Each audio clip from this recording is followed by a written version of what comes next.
Show just wrapped up minutes ago, actually, and by the looks of everyone's smiles, it was a fun, successful day. Now, there was a point when Offutt wasn't sure whether they would host the show this year. Unlike bases across the country, they did host the show, and it was the largest they've seen in years. It's a show like nothing else on Earth, mainly because it's in the sky.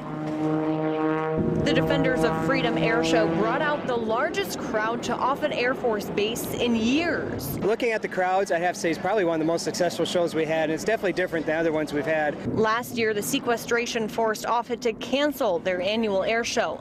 With the economy and the way the government spending goes, you never know how long it's going to keep going with the air show. This year, the show's back on. We've seen the F-22 just now, and we're going to have the Blue Angels, so it's basically having a double headliner. You know, two of the biggest acts in all air biz are performing today. Pilots performing death-defying stunts are not just putting on a show. We're demonstrating the unique capabilities of the airplane. So a couple maneuvers that you see are the power loop, where the jet pretty much flips over and at one point in the sky. These maneuvers are how pilots train for combat. So we show you some stuff that other airplanes can't do, and in fact, most of the maneuvers I do in the air show, I did my very first and second time in the jet.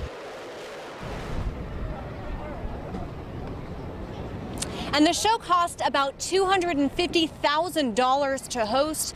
Air Force officials say it's too early to know whether the show will be back next year, but it will be back tomorrow. And if you plan on coming out, we have all the details you need to know on KMTV.com. Reporting live, Rebecca Ray, KMTV Action 3 News.